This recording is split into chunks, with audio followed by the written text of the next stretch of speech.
Saya pernah cerita dah kisah benar seorang lelaki dalam satu ceramah baru bangkit daripada koma yang begitu lama. Koma yang begitu lama. Dia bukan orang tak ada agama, dia bukan orang tak jaga solat, dia juga salah seorang penceramah sebelum dia koma. Lepas tu dia berniaga maju sampai jadi jutawan.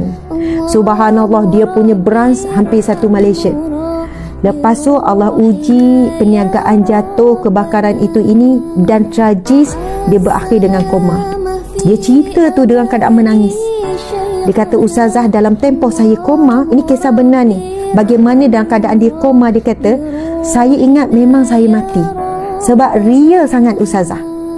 Sebab apa? Bagaimana saya melihat anak-anak isteri saya menangis keliling saya sebab meratapi kematian saya, tapi saya tak boleh nak bercakap dengan dia orang. Bagaimana saya melalui proses dimandikan jenazah, kemudian saya dikafankan, kemudian saya dihantar ke kubur, kemudian saya ditanam. Dia kata, Ustazah, real, it's real. Dia macam hidup, mati, dihidupkan kembali.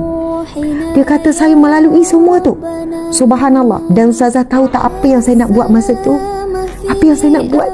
Saya minta dengan Allah untuk hidup kembali supaya saya boleh beramal soleh, saya boleh banyakkan masa dengan Al-Quran. Saya nak banyak masa dengan Al-Quran.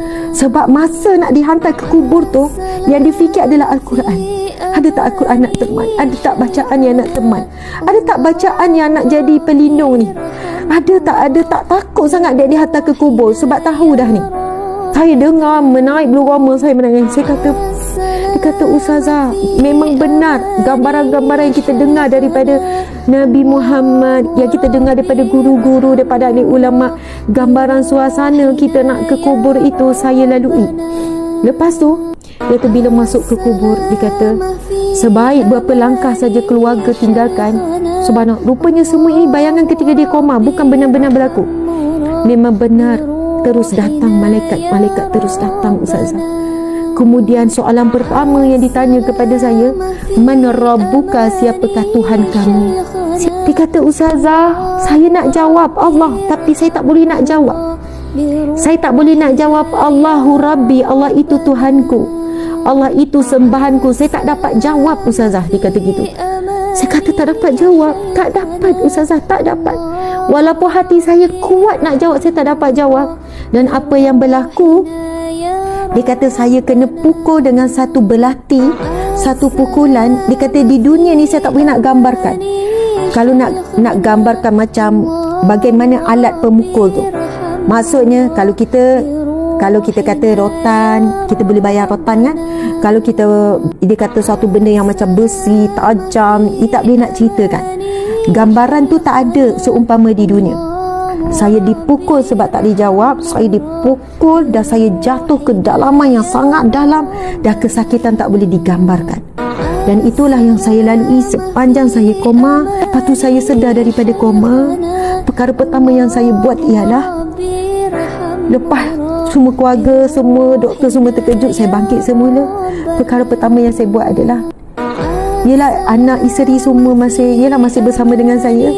Saya terus pindahkan anak-anak ke sekolah tahfiz. Saya buat keputusan untuk menjadi ahli Al-Quran. Saya nak baca Al-Quran sebanyak-banyaknya. Sebab saya tahu tak ada siapa yang boleh tolong di dalam kubur, melainkan yang disebut dalam hadis Nabi, Al-Quran itu pemberi syafaat. Amal soleh, kita apa jua keadaan, saya cuma nak kembalikan diri saya sendiri, sahabat-sahabat, kepada Al-Quran. Kita terlalu banyak leka dengan ni, terlalu banyak. Walaupun ada kebaikan telefon ni, tapi hakikatnya Al-Quran adalah sahabat sejati, yang mana kalau kita baca, dia akan setia dengan kita sampai dalam kubur, sampai ke mahsyar. Itu janji Allah, itu janji Rasulullah.